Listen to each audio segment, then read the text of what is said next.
근데 말씀드렸다시피 오늘은 이머징 국가에 대해서 이야기를 할 거예요.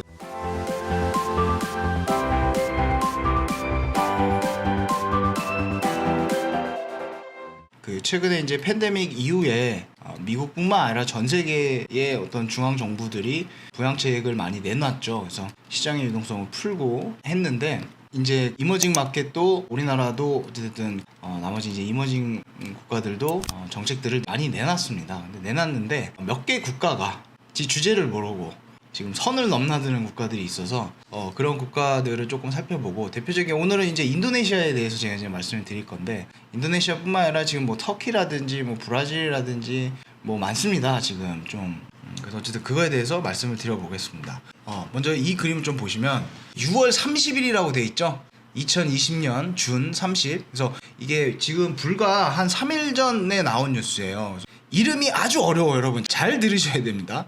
스리 물리아니 언드라와티 라고 하는 이 인도네시아 재무장관이 의회 보고에서 인도네시아 중앙은행이 정부에 사회안전망 지출 예산 순증가분 약 280달러, 그러니까 우리나라 돈으로 하면 33조 원 정도 돼요. 이 비용을 전체 떠안을 거라고 이제 밝혔고, 어떤 식으로 하느냐, 미국에서 지금 PMCCF라고 그 발행 시장에서 바로 직매입하는 그 방식이에요. 그래서 발행 시장에서 직접 미국 인도네시아 재무부에서 채권 발행을 하고 이거를 인도네시아 중앙은행이 직매입하는 방식으로 제로금리로 이걸 한다는 겁니다. 그래서 요거가 이제 메인 정책인 것 같고, 그 다음에 요것뿐만 아니라 뭐 추가적으로 영세 중소기업들 지원하기 위해서 달러로 약 한 85억 달러에 달하는 요 규모의 자금을 7일짜리 레포금리, 영레포금리보다 1% 낮은 이자로 뿌려주겠다, 뭐 이런 것도 있고요. 그 다음에 그 외에 다른 섹터들에 대한 경기부양 자금, 그것도 달러로 한 260억 달러에 대해서도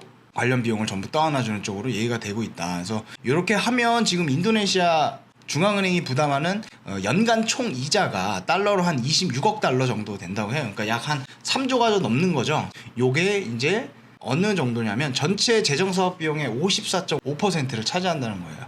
그러니까 작지가 않은 거예요, 지금 여러분. 작지가 않은 건데, 자, 요걸 보시면 지금 이 자식들 디베이스먼트를 작정하고 지금 내지르고 있는 거죠. 이게 굉장히 많은 그 돈을 지금 시장에 풀어버리는 건데, 이제 그 재정 정책으로. 그래서 금리는 이미 많이 낮아져 있는 상태고, 그거 외에 이제 재무부에서 채권 발행해서 총을 마련하겠다는 거 아니에요. 그걸로 이제 자기네 자국 기업들 지금 위험한 데들 뿌려주는 거. 그러니까 일반적인 방식이에요. 지금 여러 나라들이 하고 있는 일반적인 방식입니다만, 문제는 얘네들이 인도네시아라는 게 문제지, 포인트가. 그러면 두 번째 그림을 좀 보시겠습니다. 자, 요게요, 여러분, 아까 제가 요 기사를 읽어드릴 때 눈치 빠른 분들은 조금 픽을 하셨을지 모르겠습니다만, 중앙은행이 지금 얼마로 사줘요? 제로 쿠폰으로 사준다고 아까 기사에서 보셨죠? 그러니까 금리 없이 제로 금리로 사준다는 거야. 근데 현재 유통시장에서 거래되는 인도네시아 10년물 금리가 무려 7.3%입니다, 여러분. 그러니까 이게 뭐냐면, 디베이스먼트를 보신 분들은 이해가시겠지만, 로마 제국이 데나리우스 있죠, 그 은화 주조한 거, 그 데나리우스의 함량을 확 낮춘다는 거야 지금.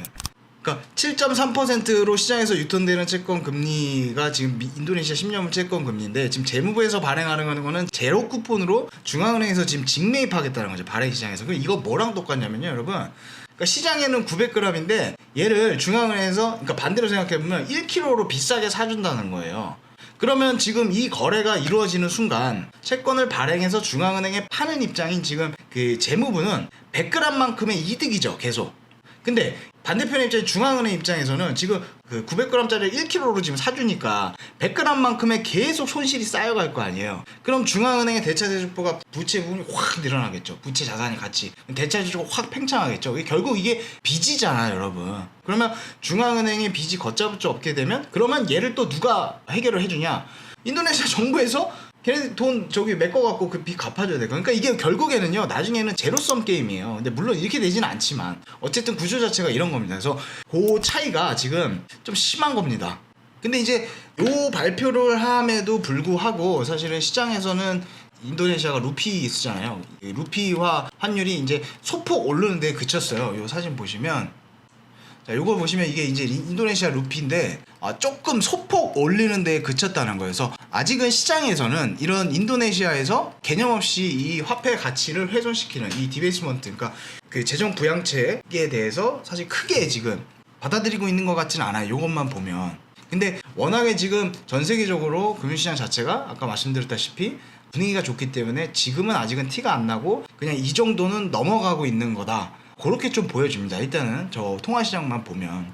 근데 이제 만약에 여기서요, 미국이 지금 확진자 수가 다시 늘어나고 있잖아요. 그리고 금융시장과의 어떤 실물 경제 괴리가 좁혀지는, 그러니까 2차 충격, 그게 이제 코로나 2차 대유행이 될지 아니면 미국발 어떤 정치적인 리스크가 될지 어떤 시장의 충격이 한 번 더 온다고 하면 그때는 조금 지금의 이런 방만한 여러 국가들이 이게 좀 그때는 좀 드러나지 않을까 하는 생각이 좀 드는 거예요. 그래서 지금 인도네시아뿐만 아니라 사실은 터키라든지 브라질이라든지 지금 마찬가지입니다. 그런 상황에서 제가 요걸 보면서 그 후보군에 인도네시아도 이제 한번 그룹 안에 한번 넣어놓고 예의주시해야겠다라는 생각을 좀 할 수가 있죠.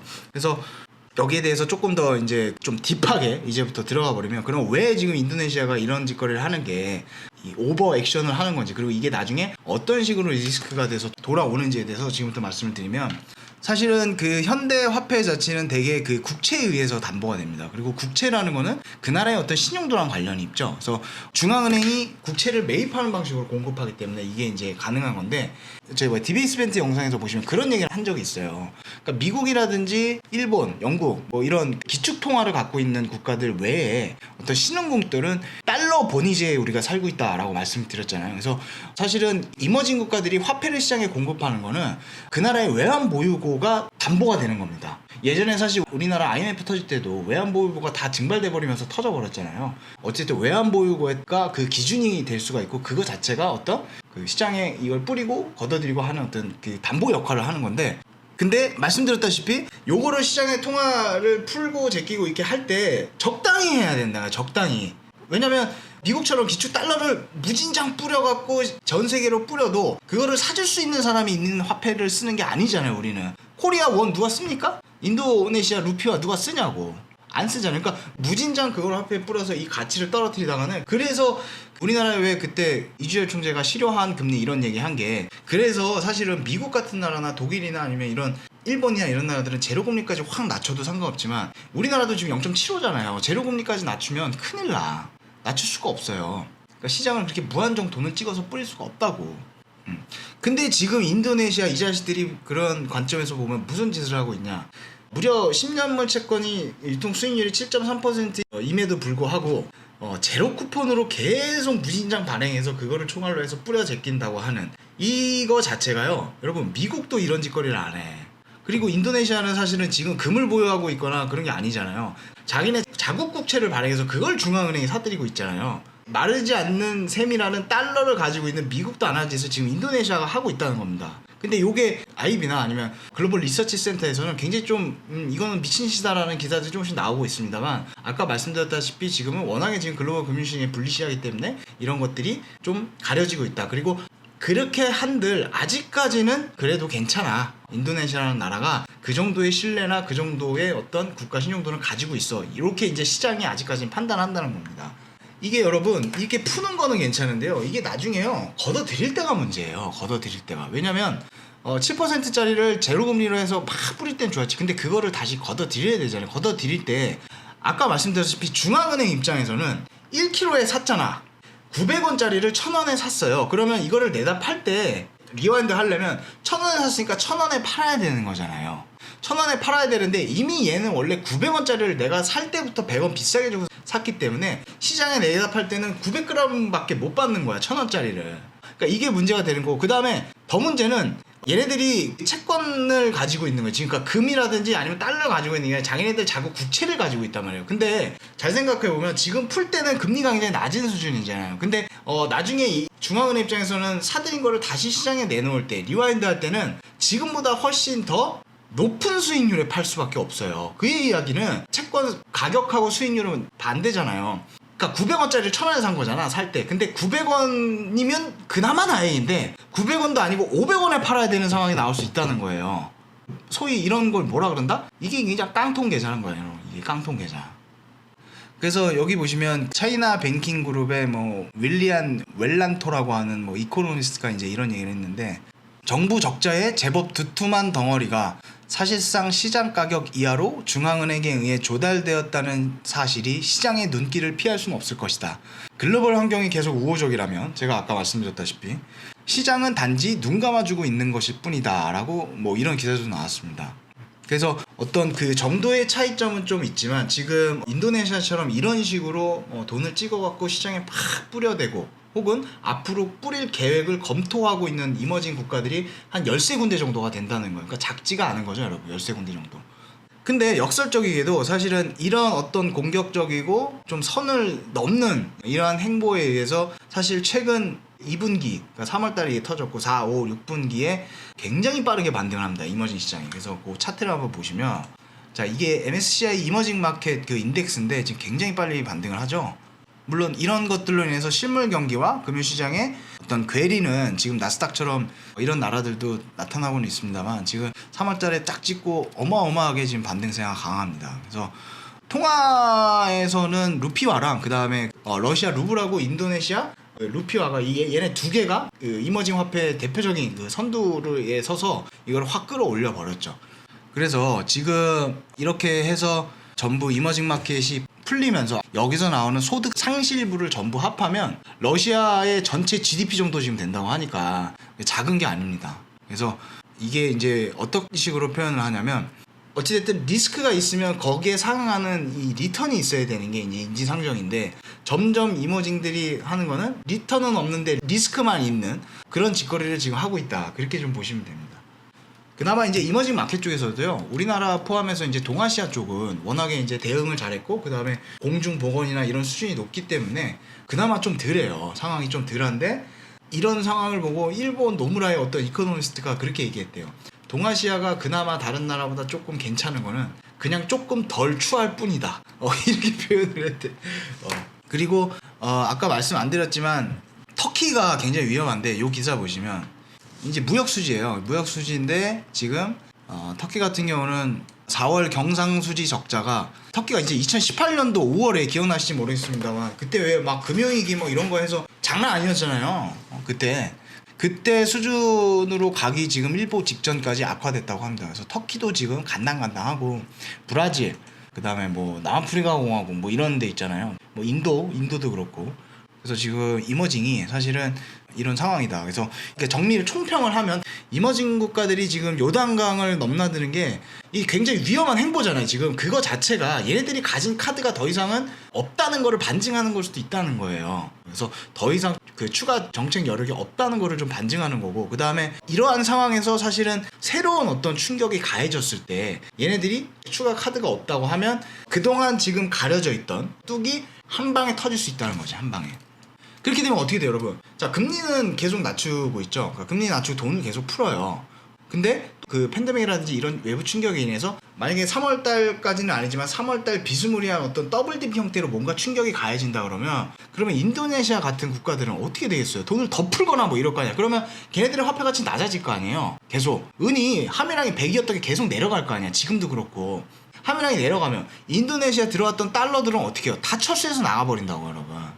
타철수에서 나가지. 왜냐면 인도네시아에 들어왔던 해외 자금, 그게 결국은 외환 보유고잖아요, 여러분. 달러잖아. 달러를 인도네시아 루피로 바꿔서 인도네시아에 투자해서 들어와 있던 돈이 얘네들의 가치가 계속 낮아지니까 자기네들이 샀던, 예를 들어서 뭐 상업 부동산이 됐든 뭐가 됐든 가치가 계속 낮아지잖아. 정부에서 계속 인위적으로 화폐 가치를 훼손시키니까. 그러면 얘네들 아유 이거 안 되겠다, 더 나가기 전에 빨리 달러로 바꿔 나가야지 해서 그거를 달러로 바꿔 나가버린다고요. 그러면 인도네시아는 더더욱 더 이게 무너지는 거고, 그렇게 되면 얘네들은 계속해서 돈 불고 계속 떨어지고, 그러면 인도네시아 S&P나 피치 이런 신용평가사에서 니네 강등, 니네 신용평가 강등해서 강등 빡빡 꽂으면 그것 때문에 더 또 나가고, 이게 악순환이에요. 그러면 그렇게 되면 결국에는 얘네들이 나중에 이런 사건이 터졌을 때 어떻게 해야 돼요?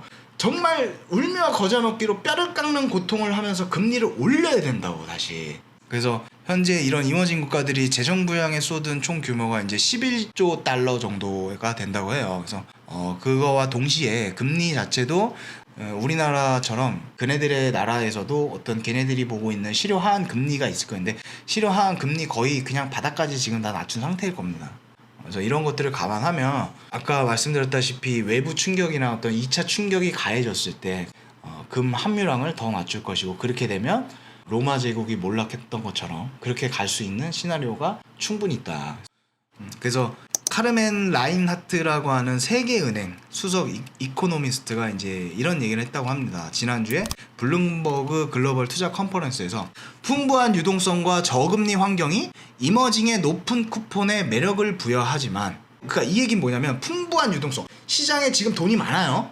전체적으로 모든 글로벌 국가들이 다 저금리야. 근데 이제 이머징 국가들 같은 경우는 아까 제가 말씀드린 실효하한 금리 때문에 금리를 많이 못 내니까 일반적으로 이거 쿠폰 금리가 높잖아요. 여러분 10년 지금 수익률이 7.3이면 지금 엄청 높은 거 아니야? 미국은 지금 몇인데 0.8인가 그런데. 그러니까 이런 어떤 이점들 때문에 여기로 지금 돈이 몰리는 거야. 시장에 돈이 워낙 많다 보니까 유동성에 의해서. 그래서 지금 인도네시아가 헛짓거리 하고 있는데도 어떤 돈이 계속 들어오니까 이러한 이점 때문에 이게 이제 조금씩 가려진다는 거고, 그게 제가 아까 말씀드린 지금 현 작금의 어떤 글로벌 금융시장이 불리시하다는 게 이런 요건들이에요. 이런 것들 때문에 이머징의 높은 쿠폰에 매력을 부여하지만 경제 회복세가 지연되어 감에 따라 한 집단으로서 이머징에 내포된 위험을 고려하는 태도가 악화될 것이다. 이렇게 얘기했고, 그 다음에 이제 뱅크 오브 싱가포르 채권 리서치 헤드 토드 슈베르트 이 사람은 올 연말 이머징 부도율이 4에서 5%로 높아질 것이다. 그래서 현재는 지금 이머징 부도율이 1에서 2%였대요. 그래서 지금의 어떤 이머징 마켓의 이런 스프레드 랠리 같은 게 그 스포츠카를 갖게 된 10대에 같다는 이런 비유를 또 재밌는 표현을 했습니다. 그리고 또 마지막으로 노무라 홀딩스 글로벌 매크로 리서치 헤드 로브 수바라마는 조금 강하게 얘기를 했습니다. 심판의 그날이 오고 있다고 본다. 이렇게 블룸버그에게 얘기했고, 그 다음에 이머징 국가의 위험에 상응하는 보상을 받지 못하고 있다고 외국인 투자자들이 결론을 내리게 될 것. 그러니까 이머징 국가들이 지금 굉장히 위험함에도 불구하고 거기에 투자하는 사람들은 그 위험만큼의 리스크 프리미엄을 받아야 되는데, 아까 제가 말씀드린 그게 뭡니까? 이게 바로 리턴이 없는 리스크만 있어. 원래는 하이 리스크 하이 리턴이야. 근데 리턴 없는 하이 리스크로만 가고 있다는 거랑 지금 일맥상통하는 거죠. 이 양반이 한 얘기랑. 그럼 어떻게 되겠어요? 다 슈치고 나가는 거지 뭐. 그래서 이런 가능성이 있다. 그래서 뭐 아까 말씀드린 대로 지금 어찌됐든 외바닥으로 팍 찍고 지금 개선되고 있는 모습이 보입니다만, 이게 만약에 더블링 형태로 진행이 된다고 하면 만약에 이머징이 가장 큰 타격이 올 거고요. 그 다음에 그런 어떤 상황들을 상정해 봤을 때 지금 인도네시아처럼 지금 정신 못 차리고 지금 주제 파악 못하고 날뛰고 있는 국가들이 꽤 있다는 거. 그리고 우리는 그걸 기회로 삼아야겠지.